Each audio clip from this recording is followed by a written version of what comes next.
So I have to start out today with saying that I flunked mind training. Yes.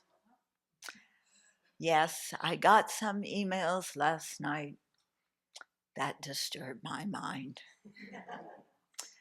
Yes, criminal indictments about people doing all sorts of horrible things. You can't imagine. At this Abbey. So I forwarded them to Pam Bondi, the new United States Attorney General, and she will take the prosecution from here. Yeah, I am not part of the Justice Department, so please, in the future, direct your complaints to Pam. She's a good friend of mine. She'll take care of it. Okay. And dye your hair blonde while you're doing it. She likes that, and put on big, long, black eyelashes. Okay. And now that you think I've officially gone crazy, you're right.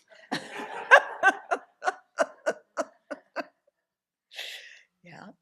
So here we are again. Yeah. So I flunked, and my mind got very disturbed last night. Couldn't meditate very well. Got disturbed this morning. Couldn't meditate very well. And it's all somebody else's fault. Totally.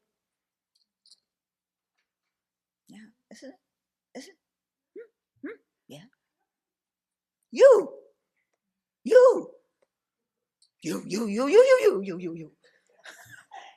It's always somebody else's fault.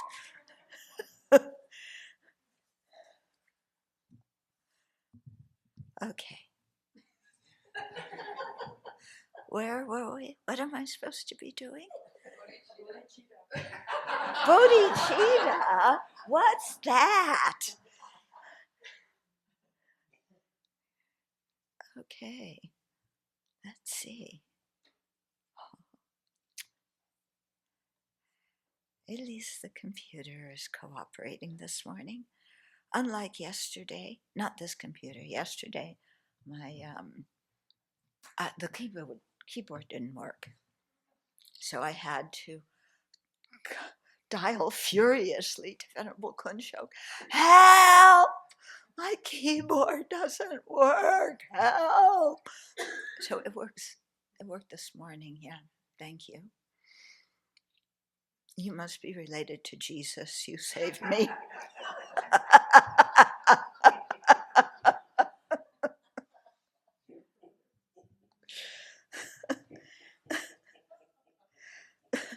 So it reminds me of, well, no, I won't tell that joke. Okay. So we talked about the preliminaries yesterday. Yeah. And then we got through emptiness. Yeah. I've been there, done that, emptiness. Yeah, we all know we're not our body, we're not our mind. Everything's a projection of our mind. What else is new? Okay, so yeah, we got that done, settled, right? Everybody understands it? Yeah. Let's cultivate our motivation. So just as the thing most important to us is our own happiness and freedom from suffering, it's the same with all other sentient beings. And so that wish for happiness and not suffering is what fuels our behavior. And our problem is that we seek happiness in the wrong way, and that doesn't produce happiness. And we seek to be free of misery, and in the process do things that create more cause for our own suffering.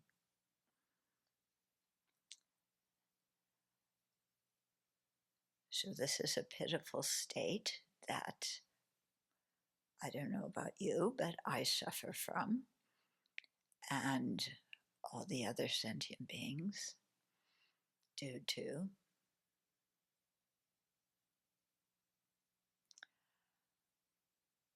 So what's the use of being upset and angry at people who are just trying to be happy and not suffer, who are unhappy at this moment, and it's their own unhappiness that fuels their behavior, that then disturbs the peace of others, as well as their own mind.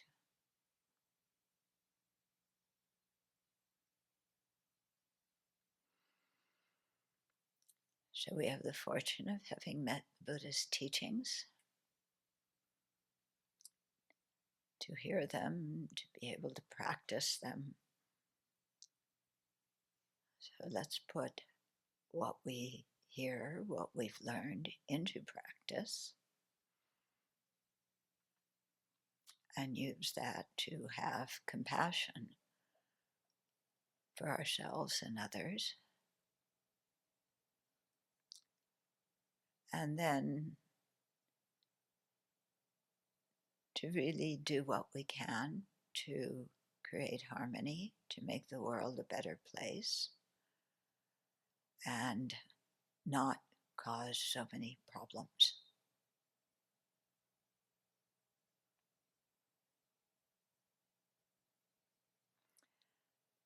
And in this way, let's aim for full awakening.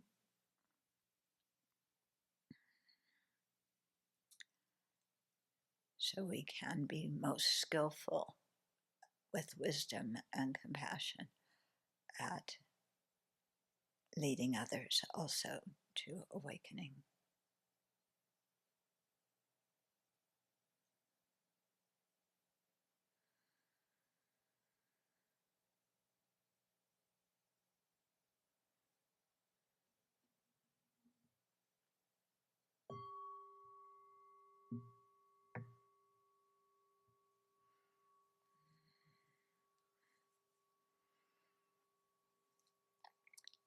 Okay, so we're still on the second point, yeah, which is the main practice. So, of course, it takes a while. But we covered the first part of the main practice yesterday about emptiness. Now we're on that's the ultimate bodhicitta, generating the wisdom realizing emptiness, and now conventional bodhicitta, generating the aspiration for full awakening. So the next line in the 7-point thought training is, it is like a diamond, the sun, and the healing tree. So this is praising bodhicitta and, telling us its benefits. So it's like a diamond in that it outshines the practice of the Shravakas and the solitary realizers, because it aims for full awakening, okay? And also because even a small fragment is more valuable than a small fragment of a diamond is more valuable than other jewels. So a small fragment of bodhicitta, even a little bit, is more valuable than, other virtuous mental states of mind. Okay, it's like the sun. Just as the sun illuminates the world, okay, then bodhicitta illuminates our hearts. It lightens our hearts. It illuminates our viewpoint of others. And it's like a healing tree because it's like a medicine that alleviates the sickness of samsara. Okay, if you go back to chapter 1 of Bodhicharyavatara, Santideva's text, he gives a whole spiel there about the benefits of bodhicitta, and it's quite inspiring. And so it's good to go over that chapter from time to time and remind ourselves of the benefits of that. Okay, then the second line is when the 5 degenerations flourish, transform them into the path to full awakening. Okay, so they talk about the 5 degenerations, and this is according, the whole cycle of eons and mini eons and maxi eons and everything. Anyway, we're in a cycle when the 5 degenerations flourish.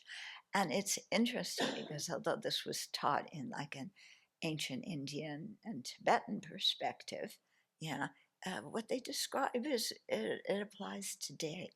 Okay, so 5 degenerations. And the reason we're looking at the 5 degenerations is not so we can get depressed, and throw up our arms, but to transform into the path to full awakening. That's what the instruction in the text is. Okay, so the 5. The first one is a degenerate time.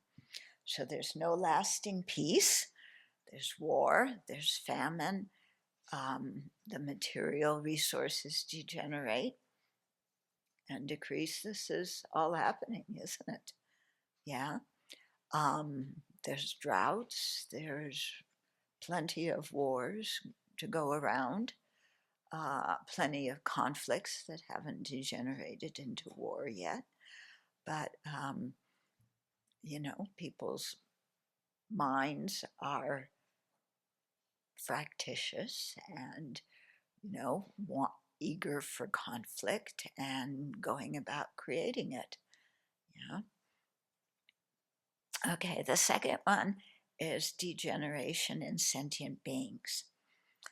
So this is that they have outrageous behavior. Yes, this is just what I was getting upset with last night and this morning. Sentient beings, outrageous behavior. I think maybe the boogeyman does exist.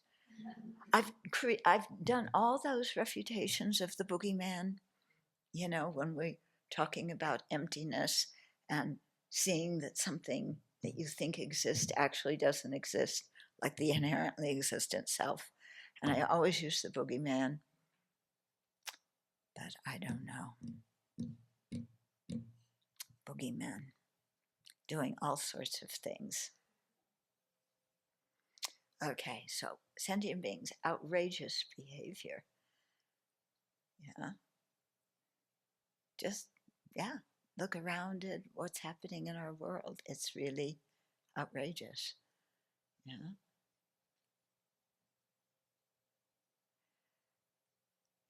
People who have power, then not using the power wisely. Yeah. Okay, sentient beings, more outrageous behavior, intolerant. Oh boy. Look at the country now, just divided into, this team and this team, and they can't see what they have in common, Famine. Yeah, plenty of that. That's no, famine was for the degenerate time. So intolerant, they hold wrong ethical views. Oh boy, yes, wrong ethical views, like complaining is virtuous. Yeah. Playing pranks gets you double merit. All sorts of wrong views. Yeah, I referred this to Pam Bondi. Oh, she'll take care of it. They're competitive. Yeah, who can be the most obnoxious? Yeah, Donnie or Muskie? Who is the most obnoxious? Who do you vote for? Huh? Who votes for Donnie as the most obnoxious? Oh, who votes for Muskie as the most obnoxious? Who votes for yourself as the most obnoxious? Okay. Yeah. Competitive. Yeah, we compete on who can be the most obnoxious. Sabotage others' good works. Oh boy, we do that. Let's move somebody's stamps out of their solely named private box in the office. Somebody moved those stamps. They sabotaged others' good works. Yes. Wow. Really terrible. Terrible.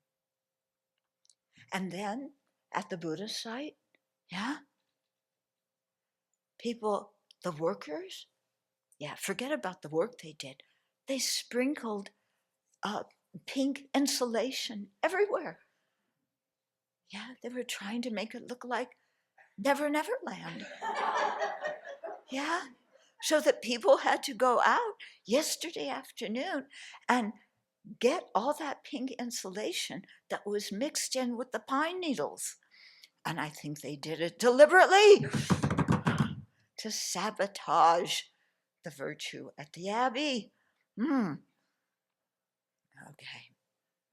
And then people have been posting things on the internet that criticize the Abbey, saying that everybody here just cares about rules. Rules, rules, rules, rules, rules.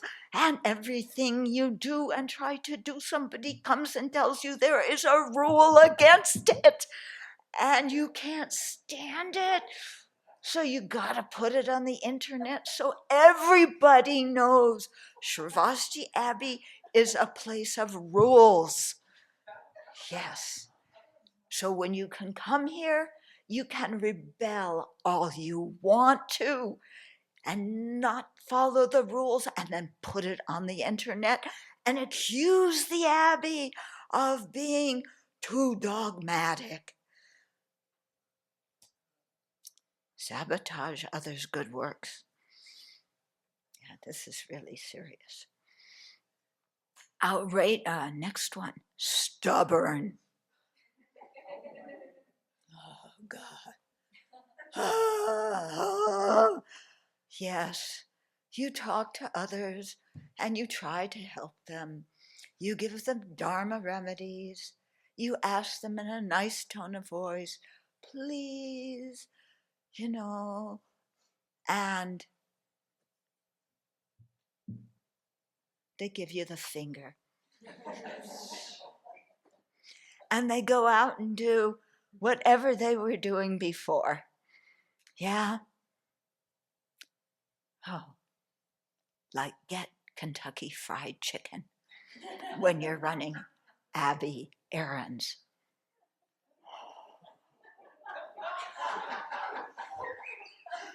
Yeah. That's not so bad as they didn't bring it back and share it with everybody. What? You don't like Kentucky Fried Chicken? Oh. They make it dairy-free, gluten-free. Yeah, complete with vinegar and orange juice. Yeah, and fry it. Yeah, you'll like it. You'll like it, I'm sure. Yes. I think so. Yeah. No, they cut it in long trim pieces, like the Chinese New Year salad you made a few years ago. Yeah, you'll like it. Yeah. Okay, stubborn, not wanting to listen to others' wise advice. Oh, I suffer so much from this. I give them all my wise advice. My wise advice, it's not even mine, it's the Buddha's wise advice. I'm just quoting the scriptures, and they still don't listen. Yeah. So maybe we should start giving them your advice. Yeah, because that's the source of the world's problem, isn't it? That people don't follow our advice. They should follow our advice. Our advice is always right. Yeah. Always, our advice is always virtuous. But they don't follow it. Okay. So, degeneration in sentient beings. Then the third one is degeneration in views. Okay. Distorted views. Conspiracy theories galore. Yeah. And conspiracy theories are only the distorted views on a conventional level. But, but really distorted views, people not believing in the law of karma and its effects. Yeah. Thinking, oh, I can do whatever I want to do, and there's not going to be any effect on me in my future lives. Yeah. And not see that when we have suffering in this life, what does it do to past karma behavior? So people not believing in cause and effect, people not believing in rebirth, people thinking that there's a real self in there. Remember the thing of getting in touch with your, what was it yesterday? Your inner child who's there crying. Yeah. So, like that. All sorts of wrong philosophies, mistaken psychologies. Like, it's good to get angry. Yeah. I was at one talk with, what was his name?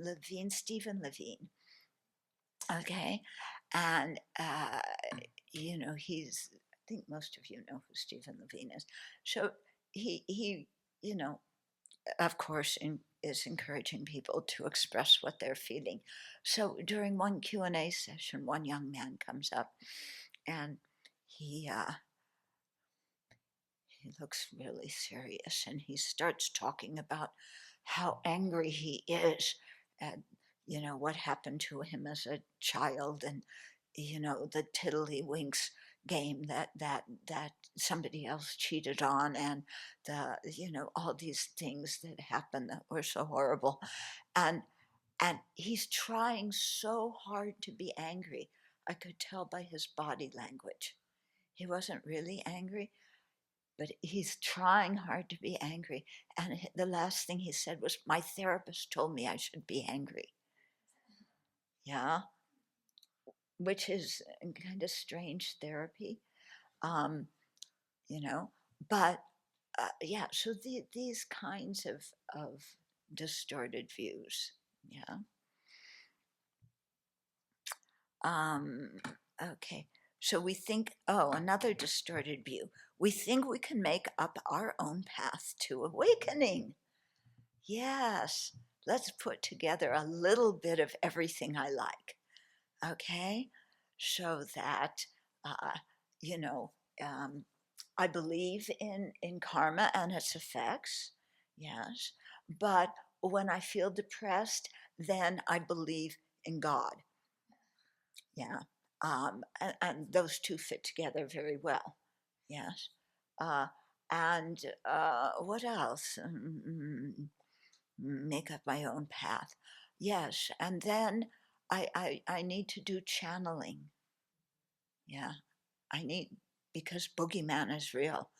And I need to channel boogeyman because he'll tell me what to do. Yeah. And then tarot cards, I got to do that. Yeah. And a little bit of what? Oh yeah, well, ayahuasca. Yeah, yeah, yeah. I got to take some ayahuasca to gain clarity, and then you know, try the oldies but goodies like a tab of acid. Ayahuasca's nothing. Acid. Come on, go on a good trip. That will enlighten you. Yeah, let's do that. Killing is good.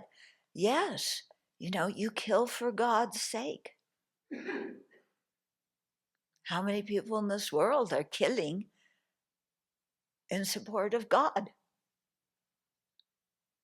Yeah, it really sticks out to me when the U.S. after 9/11, and we were sending troops to Afghanistan, and there was at the National Cathedral, there was a service, before we send young people out to get killed. Yeah, we got to make them feel good before they get killed. Uh, and, God's on our side. Yeah, the president said so. God's on our side.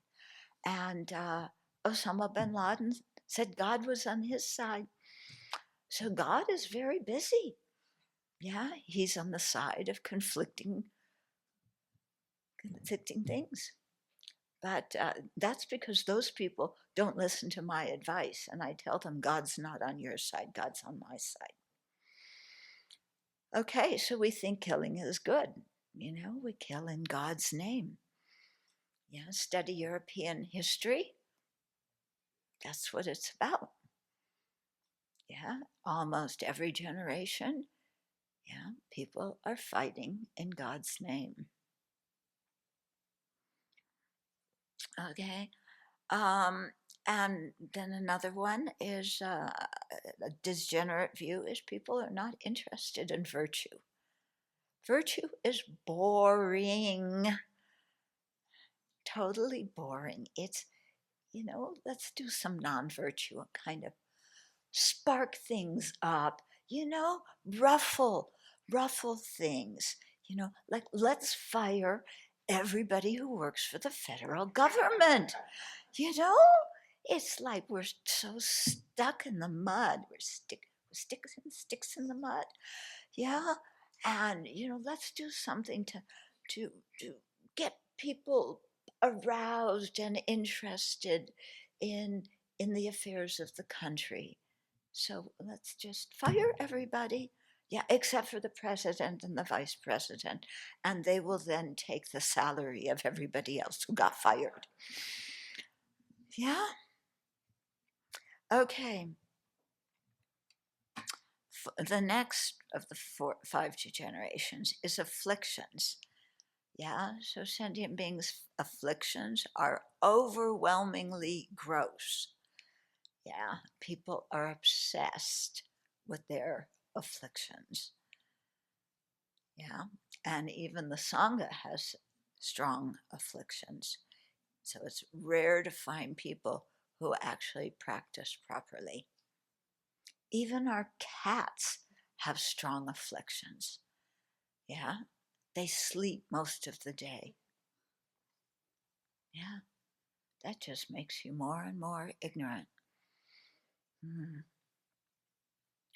Yeah, and then when they wake up, yeah, they get angry. Yeah, somebody else ate my cat food. I referred that to Pam Bondi also. I got, I got a lot of briefs today.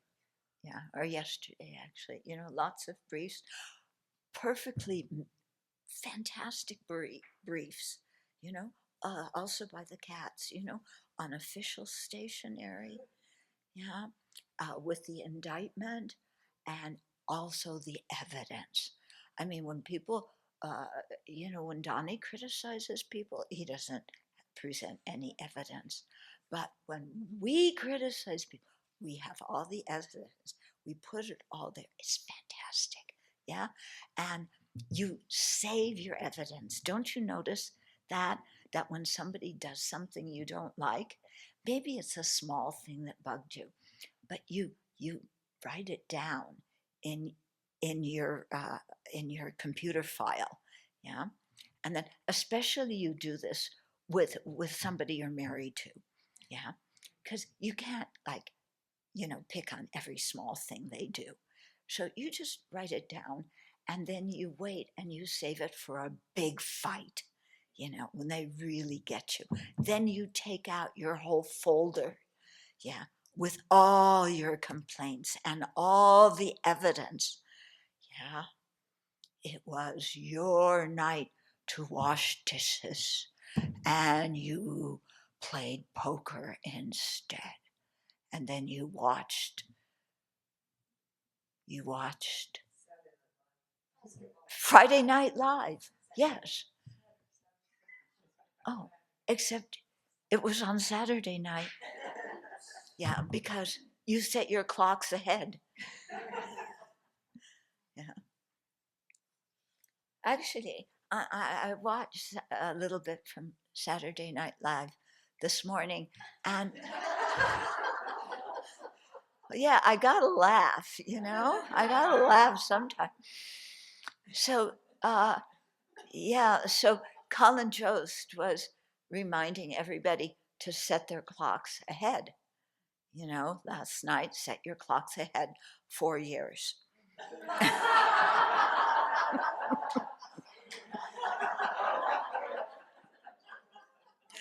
Yeah. Okay. So, so overwhelming afflictions. Yeah, it's true, isn't it? Yeah, it's true. Overwhelming. And then fifth is lifespan. That it's decreasing lifespan. Now, people will say, but what about all the scientific advancements now, that can prolong life and, do this? But we're having new diseases come. There's a lot of autoimmune stuff that's coming now. Yeah. There's a lot of accidents. I mean, there's been a lot of airplane accidents recently, traffic accidents. There's always lots of them. There's, in our modern world, there's so many new, fantastic ways to die. Yeah, that you didn't have in old cultures. Yeah, you can now be on a roller coaster and have it go off the rails. You couldn't do that before. Yeah, so many new and interesting ways to die. Yeah, and then pollution. Yeah, how the effects of air, water, land pollution. Yeah, all the four elements are, suffering from massive pollution now. Yeah. And as a show of degenerate afflictions, the people in charge, now in government want more oil, and they're defunding all the clean energy. Because let's have more ways to die. Okay. No, not okay, but this is the world we live in, isn't it? Yeah, it's the world we live in. So the Abbey slogan, what is it now? Creating peace in a chaotic world. Yeah, so that's our job. Yeah, and we have to start with ourselves. Yeah.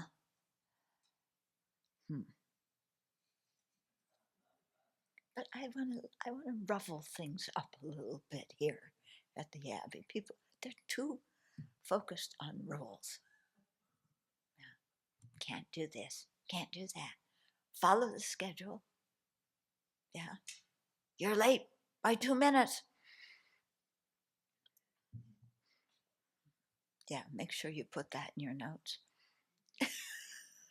You're late by 2 minutes. This is really crucial. Okay, so those are the 5 degenerations. And that's the situation we have to live in. But the thing is, when you live in a world with the 5 degenerations, that becomes where you practice. that becomes how you practice, Like Lama Zopa said to me, you need Sam. Yeah, you need somebody who drives you buggy, so that you can practice patience. And so Sam becomes your best friend. So this is why we need the thought training. This is why, Lungri Tampa wrote this text.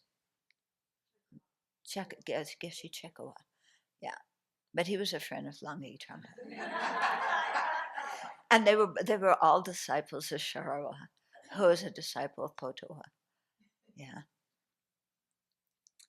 So, yeah, right? Did I get it right? Okay. So, yeah.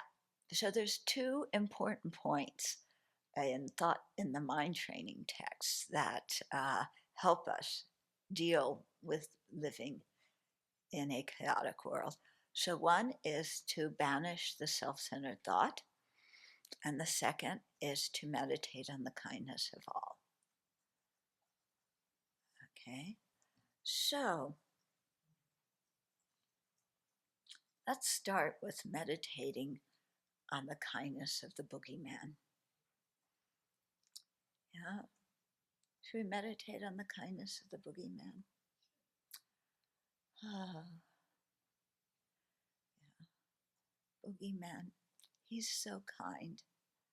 Yeah, because the boogeyman does things that boogie this person, who then catches the virus of boogyitis, and they then pass it on to that person who gets boogyitis, who then passes it on to the other person who gets boogyitis,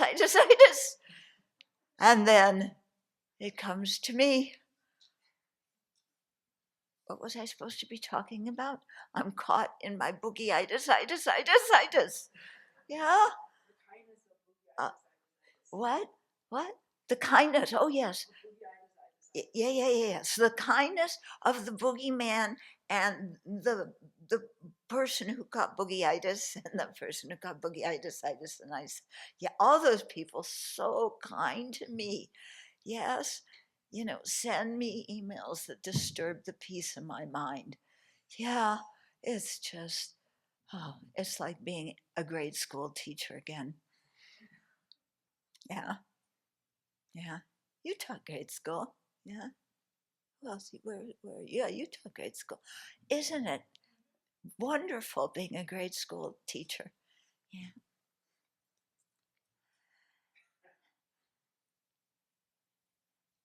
Miss Tan, they stole my baseball.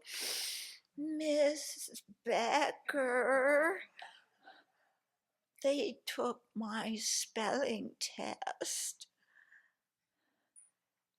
and made all the answers right, but I got the credit for it. Now other people expect me to be able to spell, but I still can't.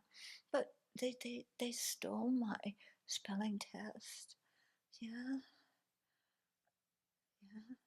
And Miss Bradley, oh, really, they threw sand in my eyes. Yeah.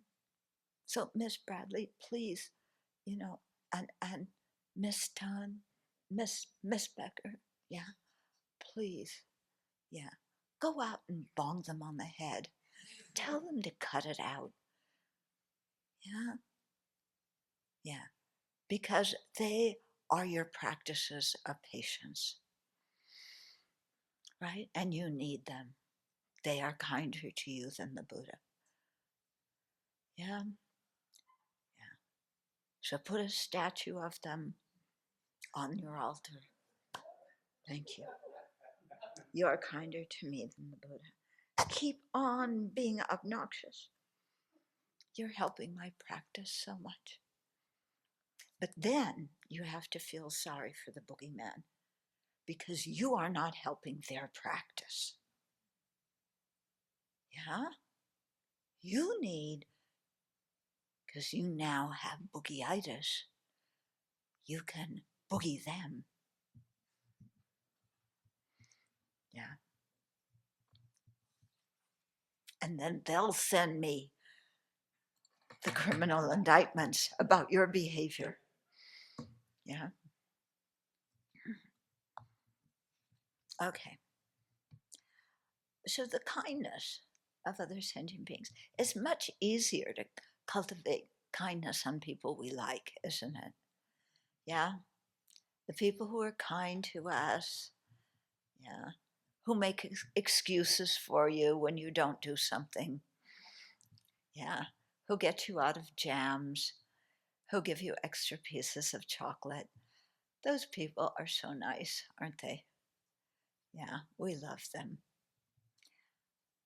Strangers, eh.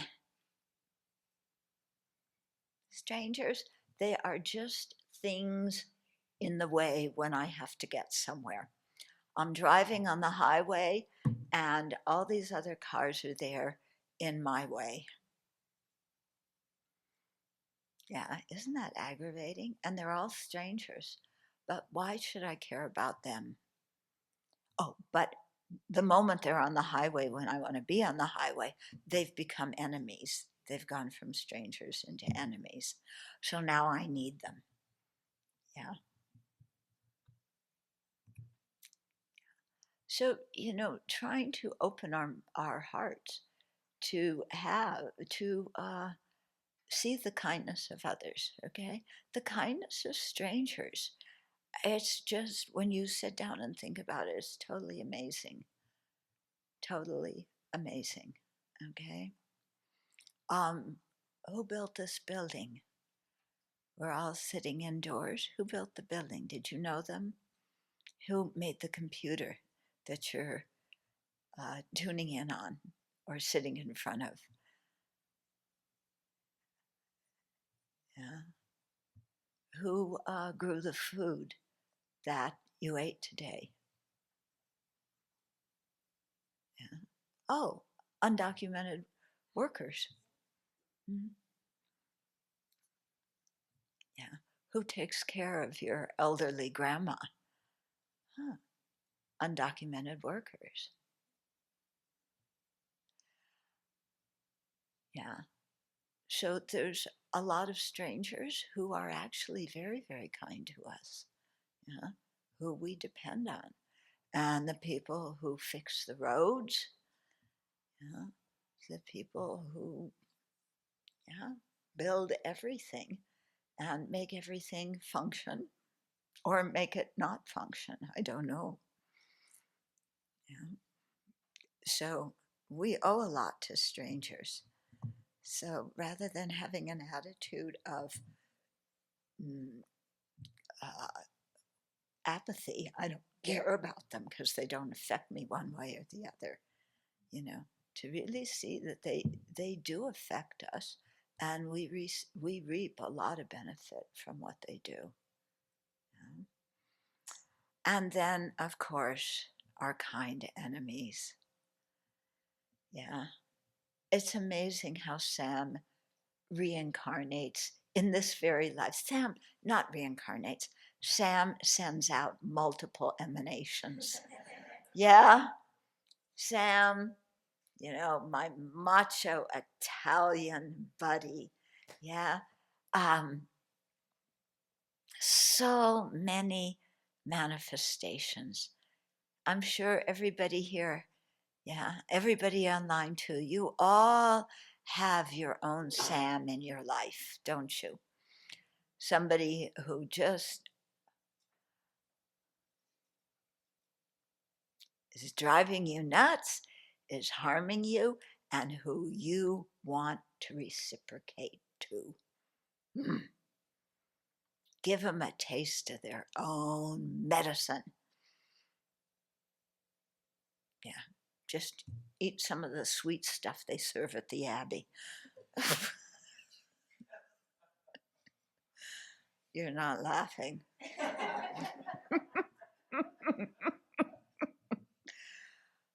Yes. But, the people who harm us really are giving us a chance to practice that we wouldn't have otherwise. Yeah. And these people, they're so kind. They keep coming in your life just they are the test of how good your thought training practice is. Because just when you get your mind calm and you're thinking, okay, now I'm not getting so ruffled like I used to.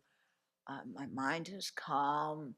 I just, let things like water off of a duck's back. I just let things go now, and or I deal with them like I have to.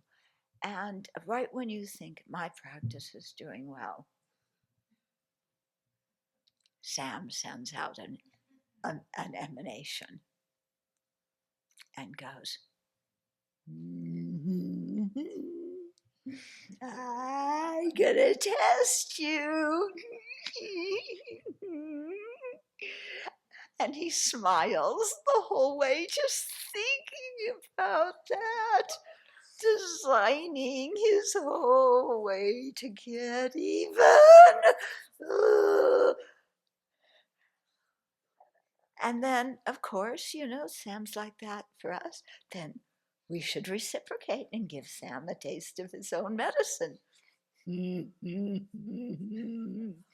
Just you wait. Yes.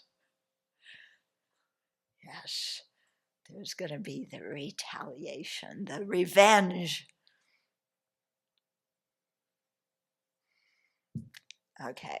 And we take delight in that, don't we? Yeah, we plan it out very well, exactly what we're going to do. Just like Doge does, Yeah, what does Doge do? You just barge into somebody's office and say, we're in charge of it now. Yeah, give me all your confidential information, especially about money. We'll take that. And we'll relieve you of your job. You can go collect unemployment now. But don't count on it because we're canceling all the entitlement programs. Yeah, so we need people who bug us. Yeah, and not just bug us, but the people who hurt us. And very often, the people who hurt us. I mean, we really want to get even with them. And there's physical hurt. Okay, somebody physically hurts you. You want to go punch them. Yeah. But somebody emotionally hurts you. Yeah. Then, so with both of these ways, you want to plan it out really well. Yeah. Of how to get my revenge. And I will feel so good making them suffer. Isn't that wonderful? Isn't that a wonderful state of mind? Yeah, I want to get my revenge, make them suffer. What kind of person does that make us? Mm. Okay, so thought training really important. Otherwise, we become like the people, we become Sam. Yeah, we become Sam. And then we start sending out emanations to everybody who disturbs us. And then you really have problems on the highway, because there's so many manifestations of Sam going around to disturb the peace and quiet of different people.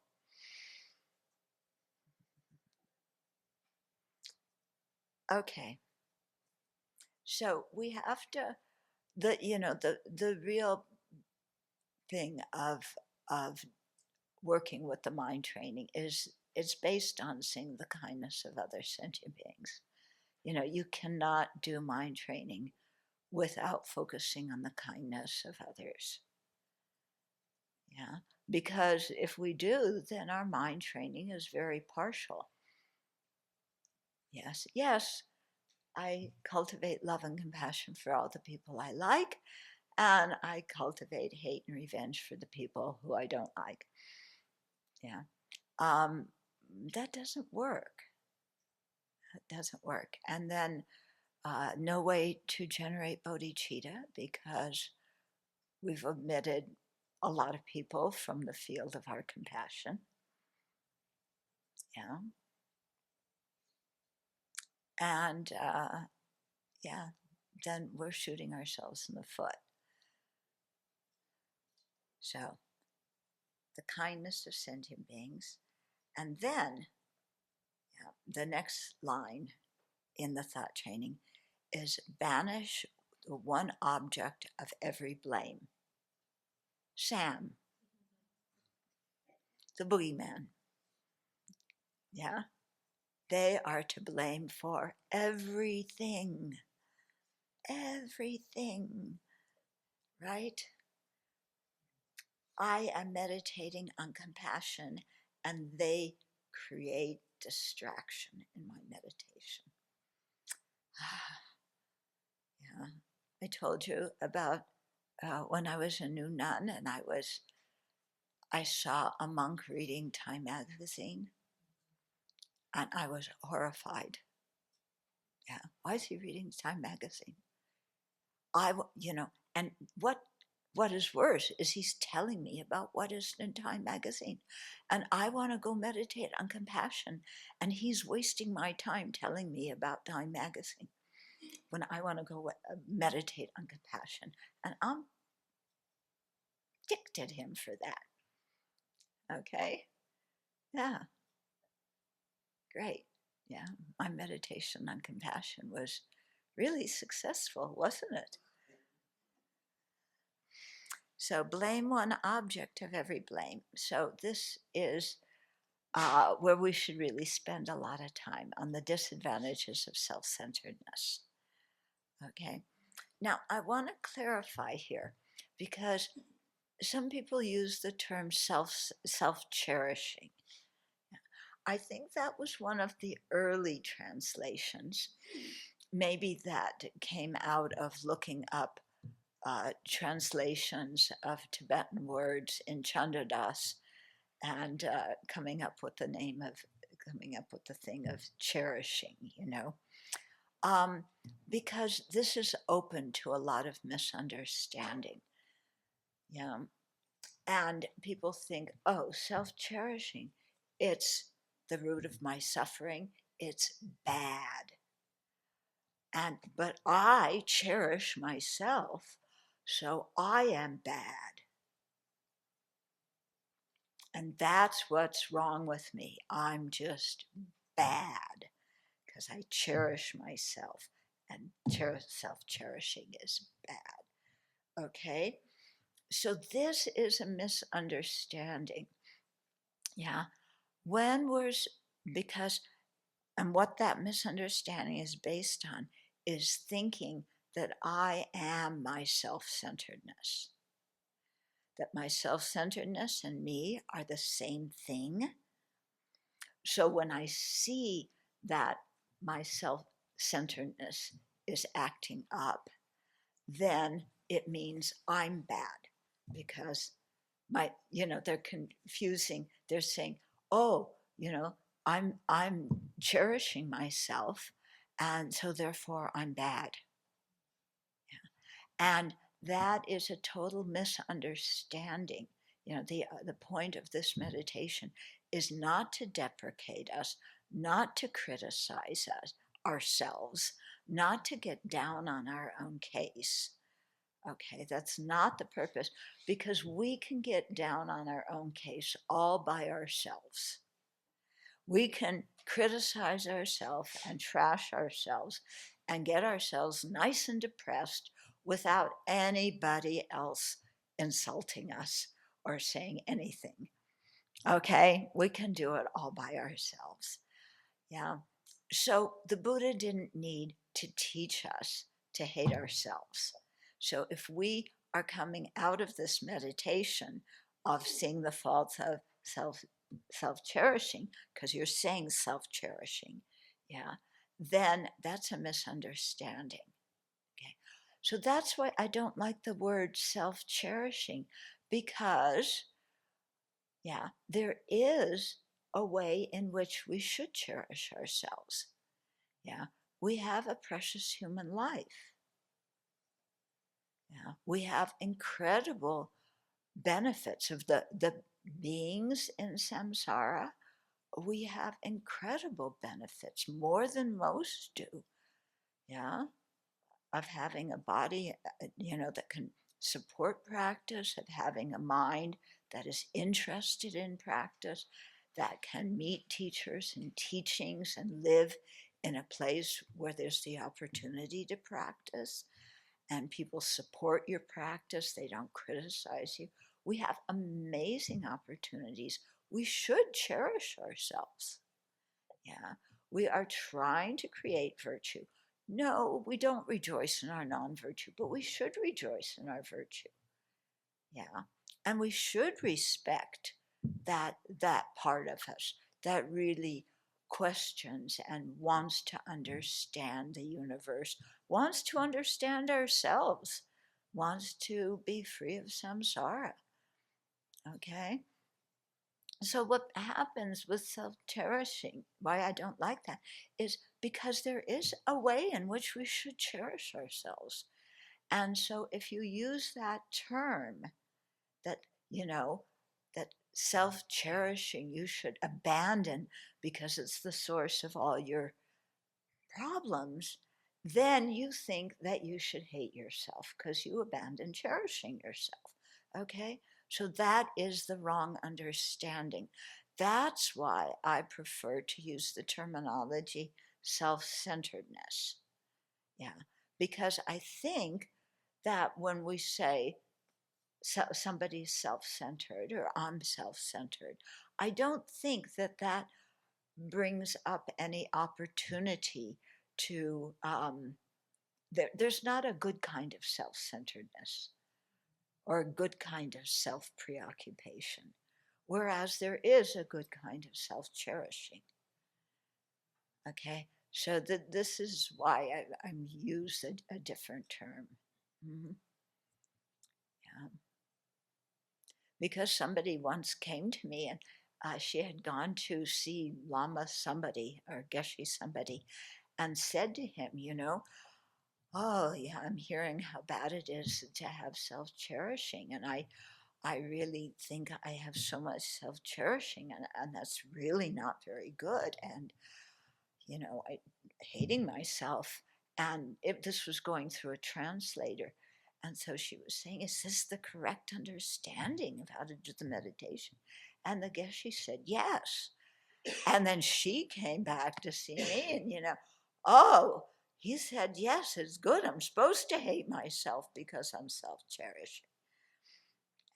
And then she told me this dialogue that happened. I said, no, I don't know how the translator did it. I suspect it was a mistranslation there. Yeah. But yeah, so it was after that. Got to change this terminology here.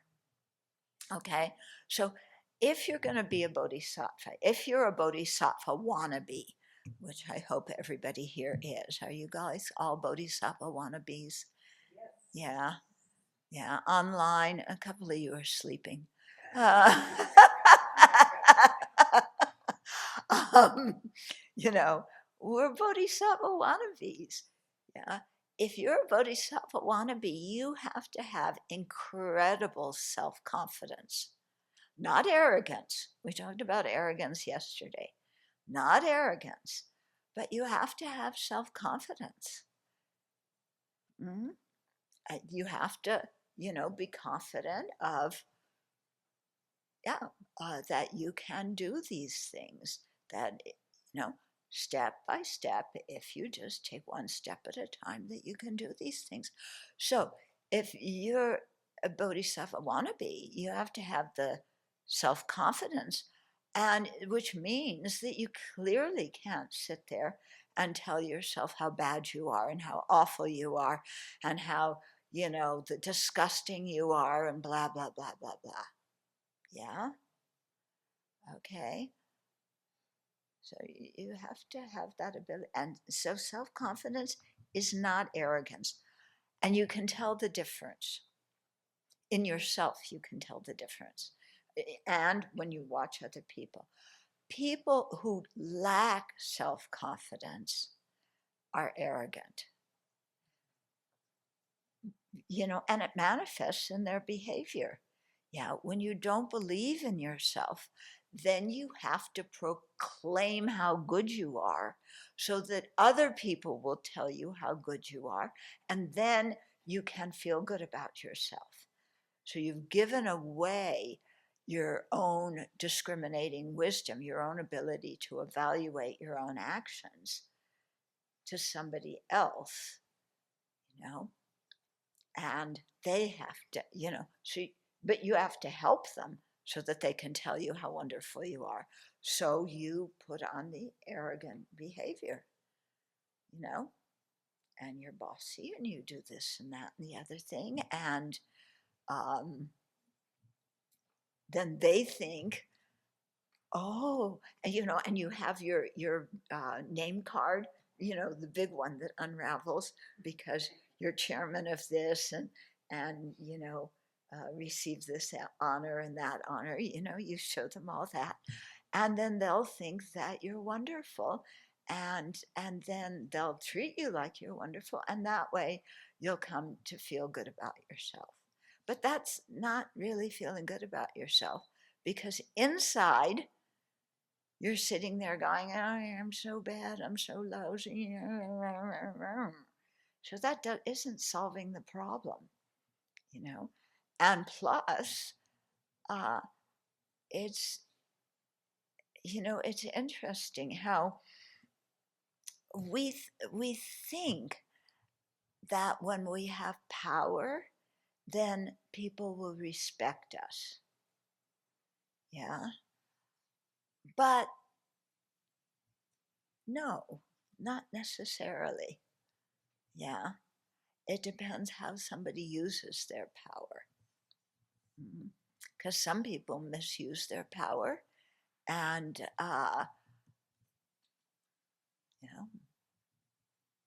then Pam Bondi goes after them. Oh, I think we need a new attorney general to do this one. Okay. So when we don't believe in ourselves, we put on a big show of how wonderful we are. Yeah. It's like going, remember grade school teachers. Remember? Yeah, some of the problem kids in your classroom. Yeah. Yeah. The problem kids were saying, I need help. I need help. Yeah. But that's not the way their behavior was coming across.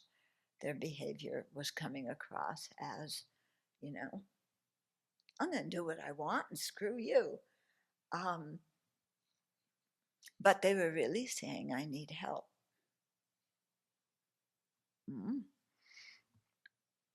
So arrogant people are, you got to look beyond the arrogance. Yeah. People who really have self-confidence don't waste their time being arrogant. Yeah, they don't waste their time and other people's time. And this is a quality you really see very much in His Holiness the Dalai Lama. His humility is just amazing. Yeah. And, people look at him like, you're Chenrezig, aren't you? And he just makes a joke about it. And I already told you the story about the conference right around the time when His Holiness won the Nobel Peace Prize. He was at a conference of experts. He was on a panel of experts in Southern California. And I happened to go to that one day because my parents lived just around the corner from where it was. Well, not exactly around the corner, but nearby. And so somebody in the audience asked a question of this panel of experts. And the experts all looked at His Holiness as, you take this question, it's a hard one. And His Holiness sat there and he said, I don't know. What do you people, all you other people on the panel, think? And the room was silent because the expert of experts said, I don't know, in front of so many people. Oh my God, his reputation is shattered.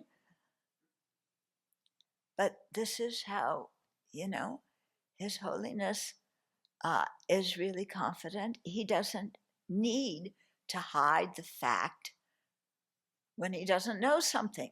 He can say it outright and say, I don't know. Yeah.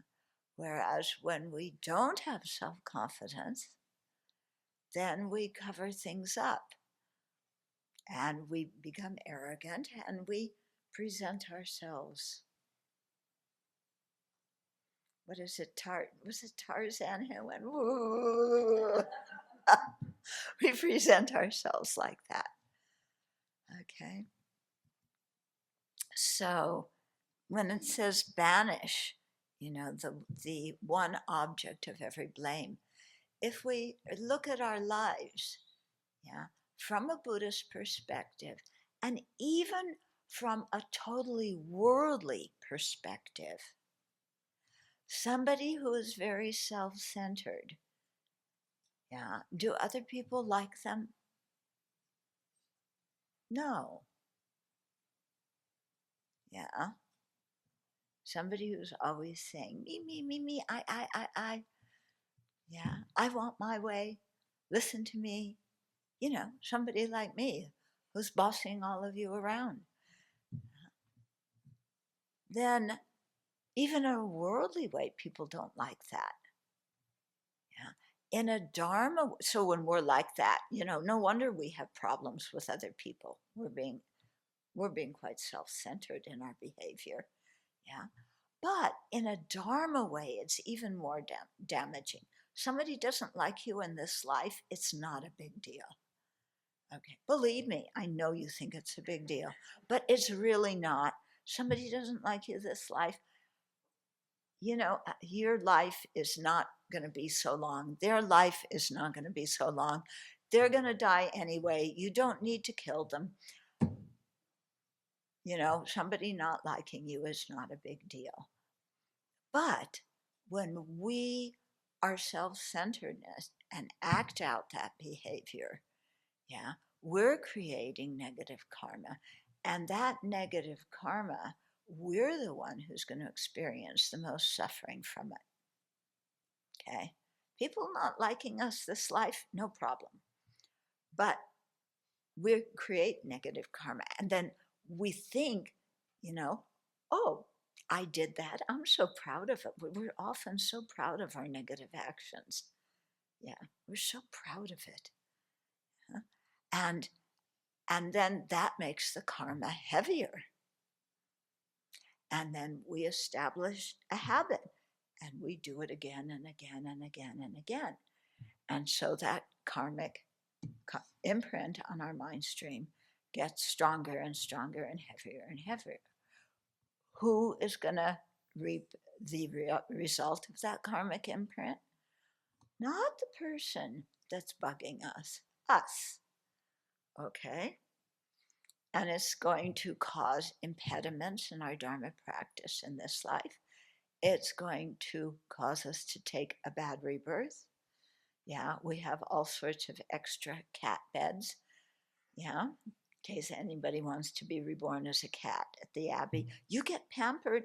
It's a good life. So if you like to sleep a lot, You know, you can be born as a cat at the Abbey, and we say prayers and mantra, you know, but you get a little bit of good karma here and there, but not because you had a virtuous aspiration.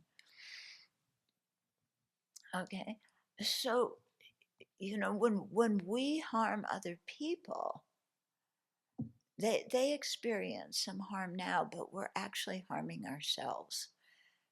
Yeah. And then when we experience difficulties and problems, we all go, why me? Why do I have to deal with this? What did I do to deserve this? That's the big one, isn't it? What did I do to deserve this? Well, Shantideva tells us, and Geshe Chekawat tells us, what did you do to deserve it? Self-centeredness. You created the cause, you're experiencing the result. Yeah. And this is how I was first introduced to the mind training practice. Is I had hepatitis at Kopan. Yeah, some of you have been to Kopan. Well, like I said yesterday, I think every building that was there when I came in 1975 has been torn down. That's what I've heard, because I haven't been there since '86. Anyway, when I went there, I got hepatitis, okay? And I'm staying in, we used to call it Norbalinka. Yeah, Norbalinka was the name also of His Holiness's palace in Summer Palace in Tibet. Well, this Norbalinka at Kopan didn't measure up. It was several different floors, and this, if you were in one floor, your ceiling and the floor of the floor above you was the same thing. It was just boards, and the boards had nice spaces between them. So when the person above you swept their floor, you experienced the result. And it landed all over you. Yeah.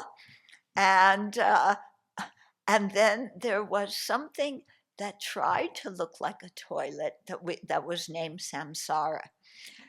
And it was worse than any toilet. So you know, I never went in that place. It stunk to high heaven. It was just one thing that tried to look like a toilet. So there were all the outhouses, you know, where it's just big hole in the ground and two boards across. Wonderful place to go in the middle of the night when you can't see where you're going. And I got hepatitis. You know, I was staying in Norbalinka. When you have hep, okay, you really don't feel like doing things. You know, it's like all you can do is just lie there when you have serious hep. You are, I mean, at least for me, I just was like, ugh. And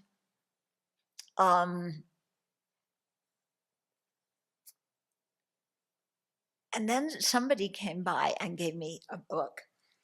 It's called The Wheel of Sharp Weapons. And it was a teaching that Geshe Nawandarge, who used to be the Geshe at the library back in those days, he gave a teaching on the thought training text, The Wheel of Sharp Weapons. And so somebody gave me a little thin book, you know, never heard of it. I thought, you know, why Wheel of Sharp Weapons?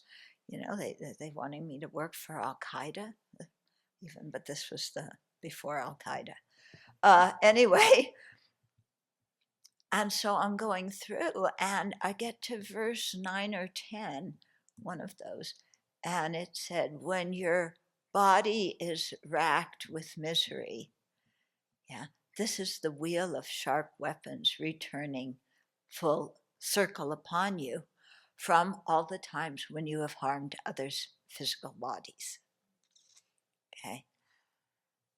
And I went, oh my God, yeah, this is why I'm so sick with hep. Because initially, what does her mind do? When you get hepatitis A, it's from dirty vegetables and dirty fruit.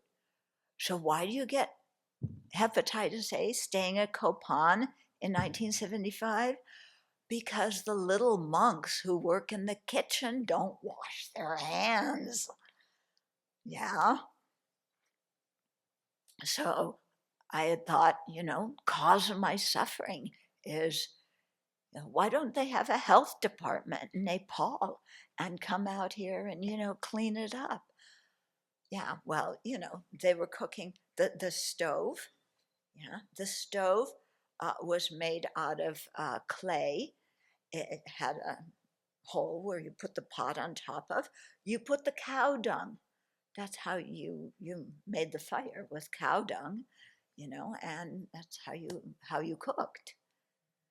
Okay, so I thought, well, this is why I'm sick. The kitchen is not clean. And then I read that verse and I realized, oh, no, there's a karmic reason why I'm so sick. And I thought, but I haven't hurt anybody's body. And then I thought again. And when I was young in the summer, my brother and I would have contests who could swat the most flies. I won. I could swat more flies than my brother. And I really wanted to make my parents happy. So they had planted a garden, and the snails were eating their garden, So I gathered all the snails together, put them in one pile, and jumped on them and squished them. Get rid of these snails that were making my parents unhappy. Oh boy, I did harm a lot of sentient beings. And then, thought of all the other insects I killed, thought of the meat I had eaten. Now, okay, I didn't kill the animals. Yeah, but, and though, I had in my mind rejoiced that they had been killed because I ate meat. Actually, in those days, I didn't even think about it. I was, grew up in a house where that's what was served, that's what you eat. Okay. But I started thinking about it more, and it's like, I don't want anybody to eat my body for lunch, so I probably shouldn't eat their body for lunch either. Yeah. So I, started thinking, and this was actually a very key moment in my Dharma practice, because I began to see, this is the doing. Why am I unhappy, sick? Because the principal cause was my self-centered thought. Yeah, that's the principal cause. So, whenever we're unhappy, whenever things happen that we don't like, to say, this is because of my own doing. I created the karmic cause. Okay. Let me give you a little warning. Do not say this in front of a bunch of new people who don't know the Dharma. Okay? I made that mistake. I made it twice. There's not going to be a third time. Okay? So one time I was I had been asked to be on a tour speaking at different places. So I was, you remember many years ago, there at the Lockerbie plane crash, and was it in Scotland or, yeah, it was a terrorist attack from Libya, and they made a plane crash, and there were a bunch of students from a university in New York on that flight. Yeah, and those students had been killed. I mean, everybody in the flight was killed. It was really dreadful. And I happened to be going. They had put me on the schedule to give a talk at that school to a group of students. So I gave the talk, and I was talking a little bit about karma, among other things, because they wanted to know basic Buddhist things. And so somebody raises their hand and they say, well, a lot of our friends were just killed on that plane crash in Lockerbie, Scotland, wasn't it? Yeah. And are you saying that that's because they, killed other people and beat up other people in their previous life, that they were awful people and harmed others in a previous life? These are our friends. They're so kind. How could that happen to them in this life? Is this what you're saying?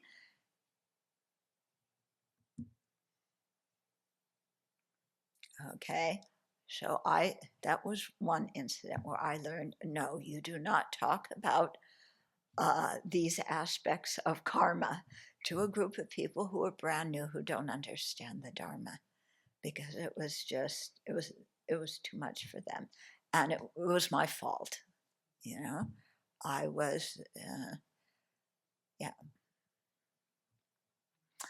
So, yeah.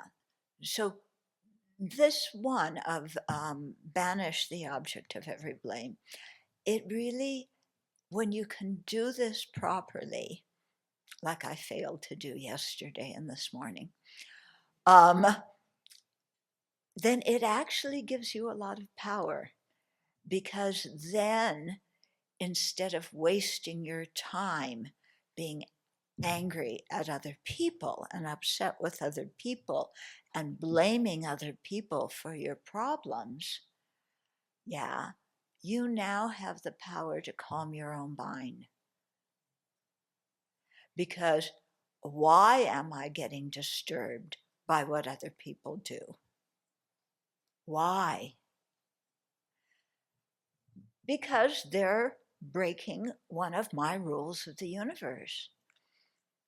And what are my rules of the universe?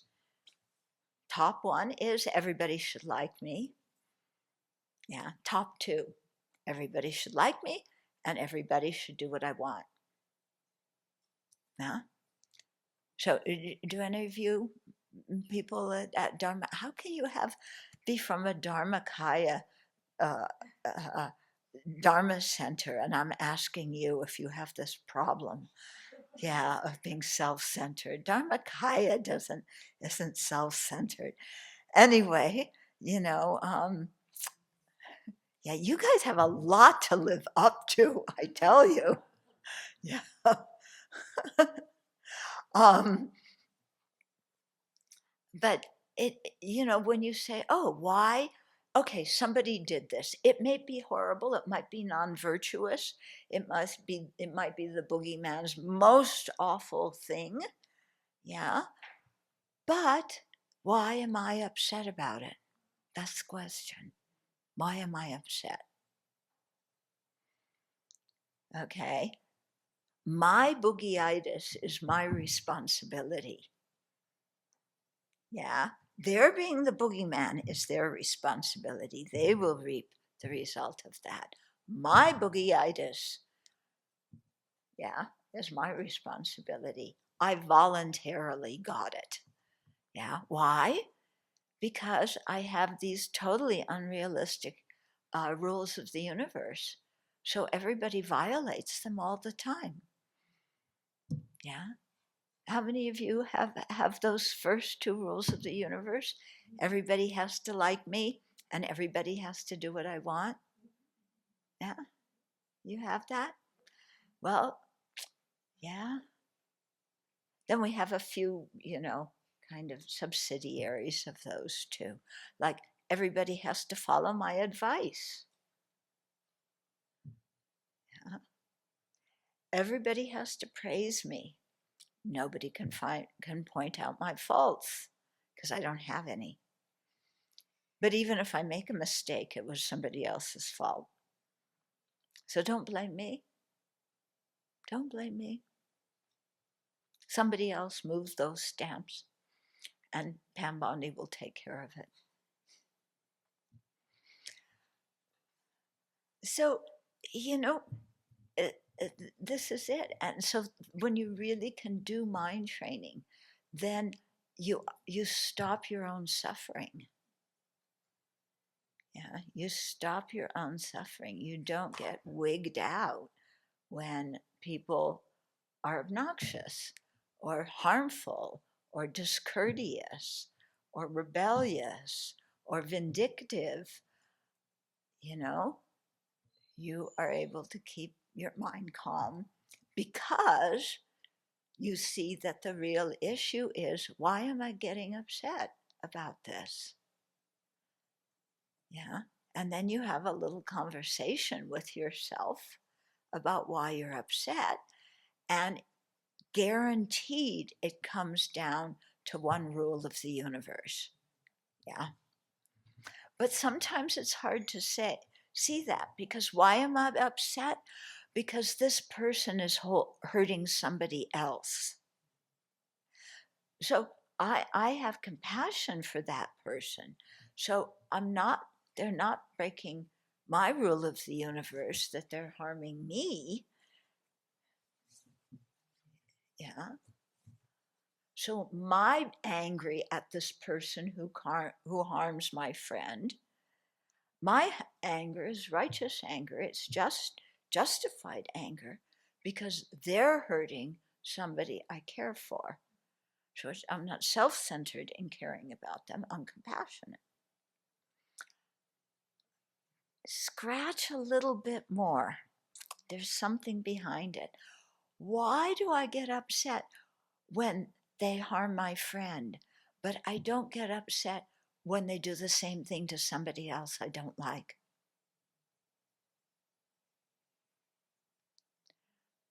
Why?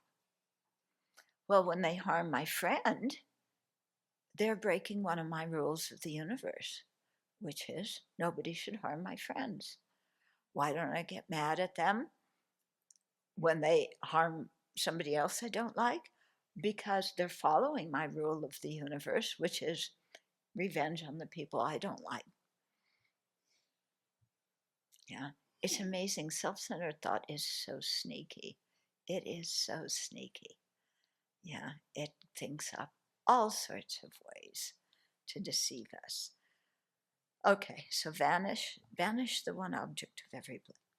Then meditate on the greatness of all. So here, this is the meditation on the kindness of friends, strangers, and enemies, which I've went through a little bit earlier in this talk. Okay, so work on that one. The next lines: practice combination of both giving and taking. So here's where you do the taking and giving meditation. I think people have heard teachings on that before. If you want to read something, a really excellent explanation of it, look at Khenzer Jumpa Tekchok's book, Transforming Adversity. Yeah, I think it's chapter 10, chapter 11. He gives a very, very good description of the taking and giving meditation. Okay, transforming adversity into the path. Yeah, into joy and courage. Yeah. Okay. So practice that. Then practice these two astride the breath. So when you do taking and giving, you inhale the suffering of others, you exhale your own happiness, They say to do this with your breath so that every inhale and exhale is like that. My personal feeling is, at the beginning, if you do it like that, it becomes too quick. You can't really um, sit there and get your mind to where you really do want to take on the suffering of somebody. Yeah. So we need to spend time with the beginning meditations, on how to develop bodhicitta so that we can, you know, and not just the beginning minds of bodhicitta, but the whole path. Because if we don't understand the defects of samsara, then what dukkha, what suffering are we taking away from others? So we have to meditate on the disadvantages of samsara and the kindness of friends, enemies, and strangers. And and then as we develop love and compassion from that, love wanting them to be happy, compassion wanting them to be free of misery, yeah, then when you have to spend some time getting that to the point where I really wish I could take this on so that they were free from it. Yeah. And that takes time. When you have a friend who's really, really sick, yeah, somebody who used to live at the Abbey now is dying of cancer. She lives somewhere else now. Then, to really say, oh, I would be willing to take that cancer on so that she doesn't have to die from it. Pooh, that's hard, even from a friend, to say, I'm willing to do it. So you have to start easy. Yeah.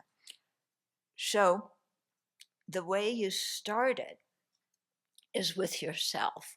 Think of yourself in the future who is going to experience the karmic results of all the non-virtuous things you've done.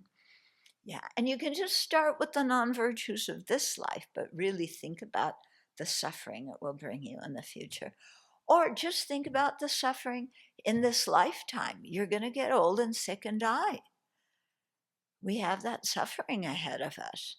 Yeah. So think of your future self, either in this life or future lives, and take that suffering from your future life and give that your future you imagine your body, wealth, and virtue being transformed into whatever they need and giving that to them. Yeah. So do the meditation like that. Okay. Remember this by repeated recollection. So don't just do the meditation once, but repeatedly. And practice every activity by these words. Whoa. Whoa. So integrate it into our daily life. Yeah, this is our Dharma practice. But again, we need to start with where we are. And if we're not really at the level of having, do we even have compassion for our future lives, our future self, let alone compassion for somebody else? Yeah. But so we have to start small with, people who we can have compassion with, and then thinking, let me take on that problem and they can have my happiness. Yeah. And, do it in our mind and practice in that way, or practice with your future self. Okay. And then these become, yeah. So when you want to really get mad at the contractor, think of his suffering. He has to deal with us as clients. Yeah. So, yeah. Okay. So we've gone over time, but let's go over time a few more minutes in case you have some questions or comments. Yeah.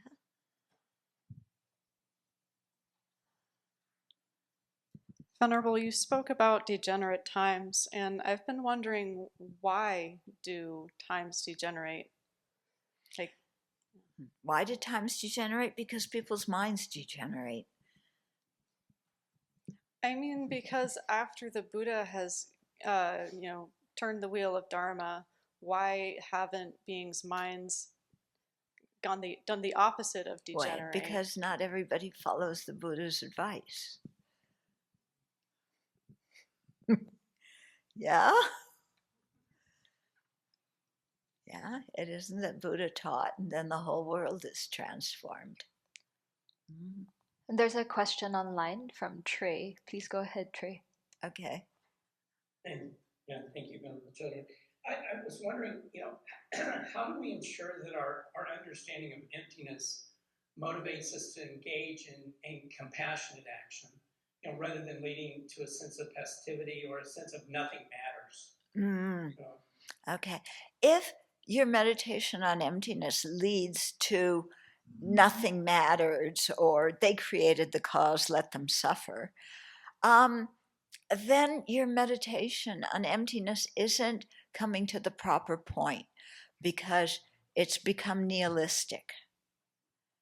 Yeah, nihilistic. It doesn't matter. Nothing matters because it's all empty. Yeah, nothing exists. So that's nihilism. So we have to remember here that we're not negating all existence. You can't negate all existence because things exist. But we can negate inherent existence because it doesn't exist. And the problem is we think it does.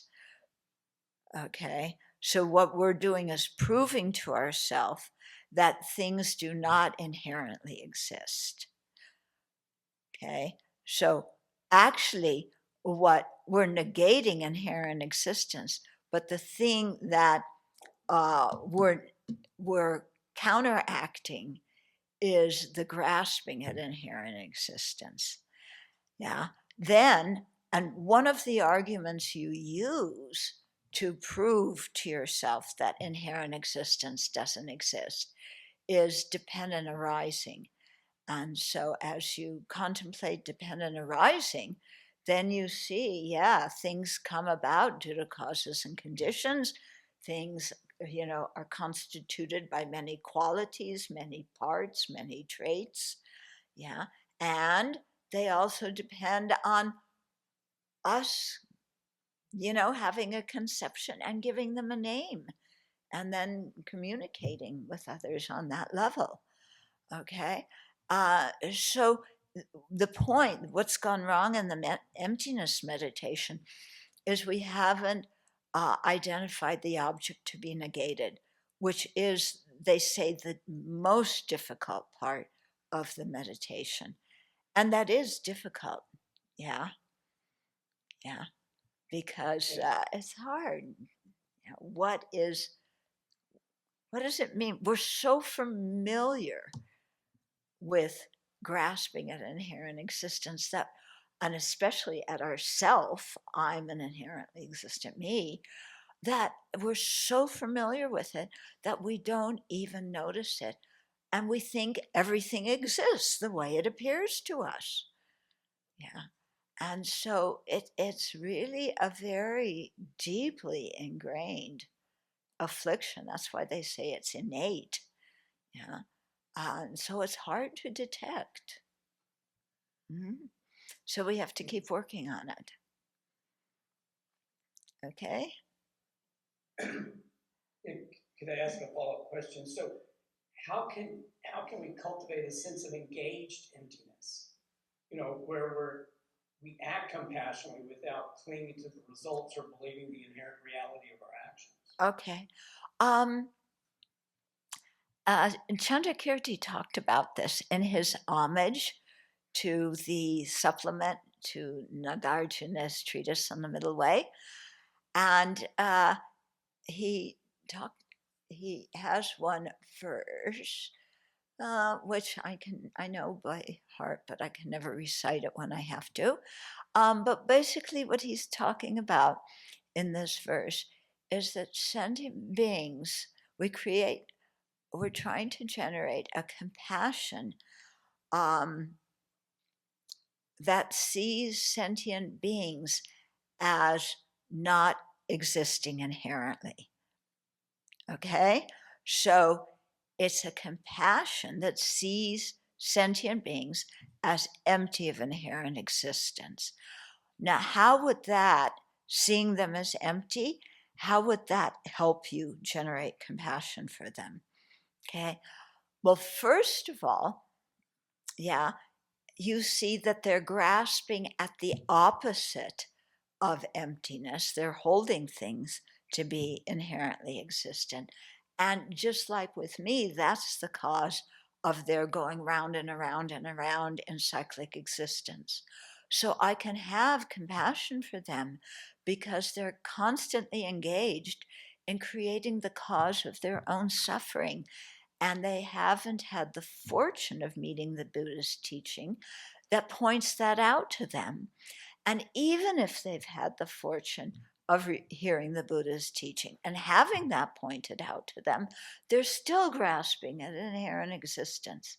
So I have compassion for them because they're creating, based on that self-grasping ignorance, creating the root cause, the principal cause for their own misery. So that's how I resolve the thing of just saying nothing exists, I don't care about them.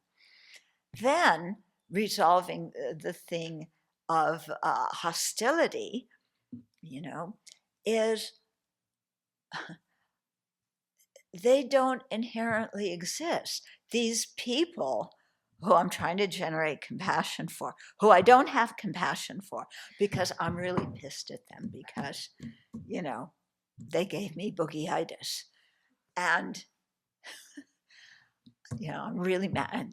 What they did was the worst thing possible in the universe, Anyway, how can I be, why am I hostile towards this person? Yeah, because I'm grasping at them as being inherently existent. Yeah, I'm not seeing that they are a product of causes and conditions. There's no fixed thing that is that person in them that is the object of my animosity at this point. Okay, does that make some sense, Trey? Yes, perfect. Okay. Yeah.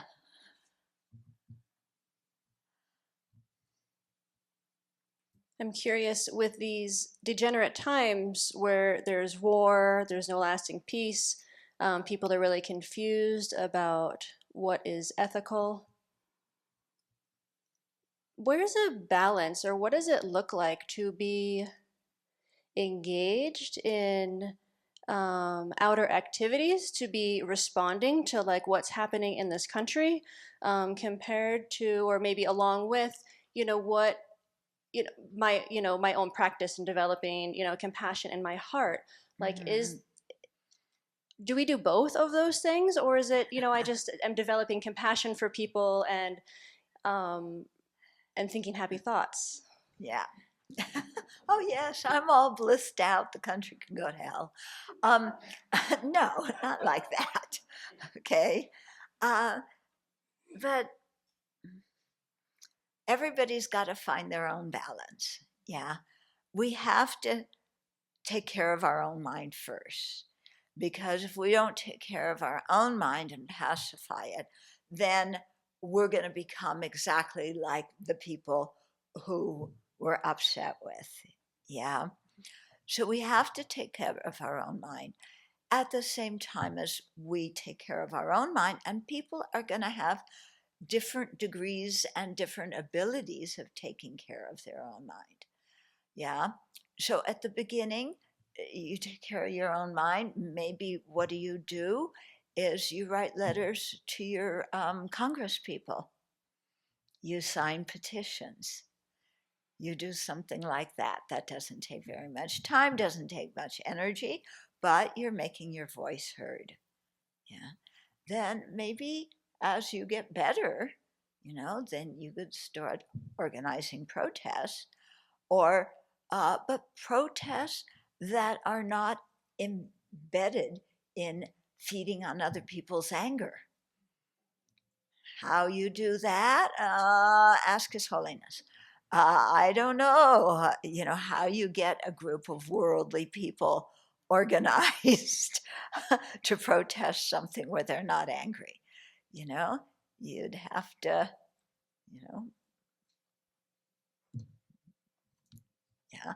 But, protest. But I think also, what we're doing here, teaching about compassion and emptiness, and how to use both of them to deal with what's going on in the world, how to use renunciation from samsara, just identifying what samsara is to understand what's going on, because what's happening in the country is a perfect illustration of what samsara is and what the faults of the self-centeredness is, what the faults of the afflictions are. We're having a living, breathing example of it.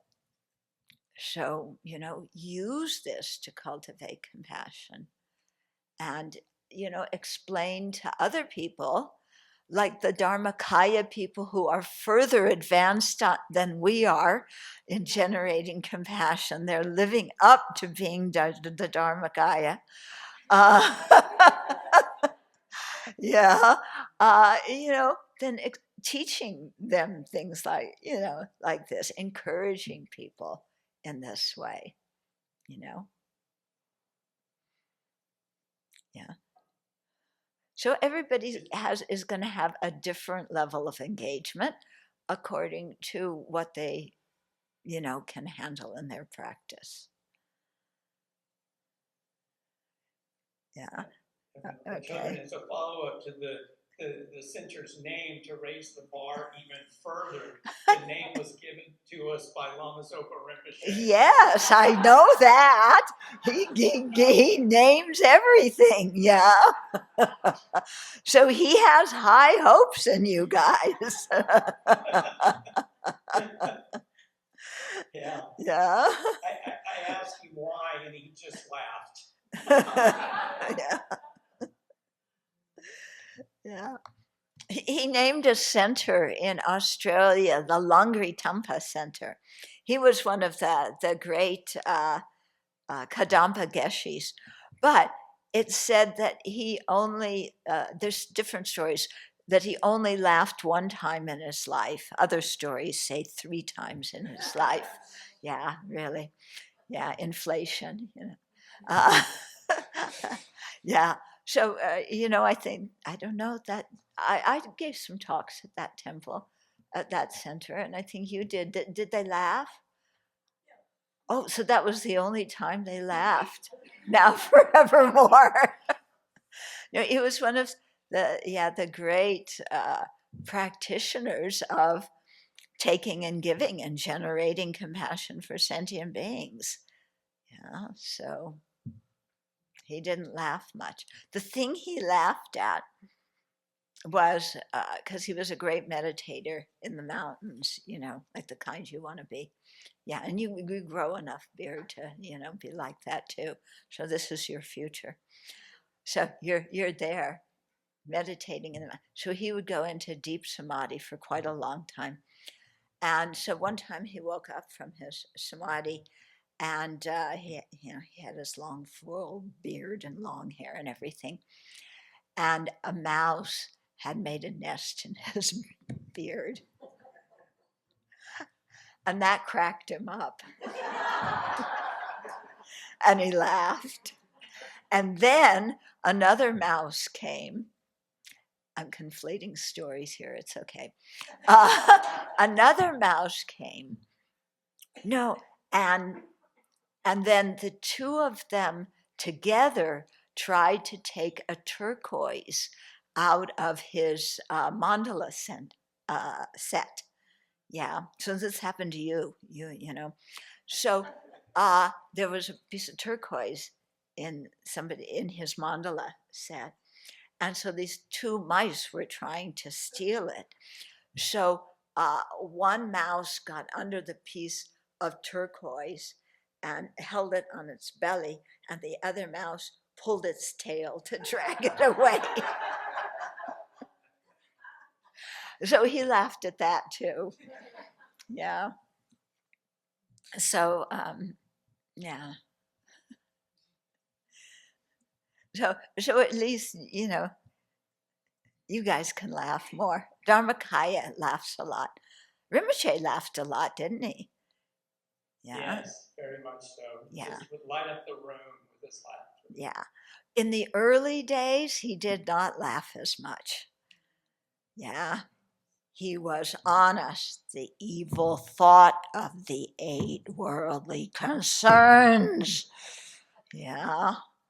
And and the defects of Days of samsara. teaching on the hell realms.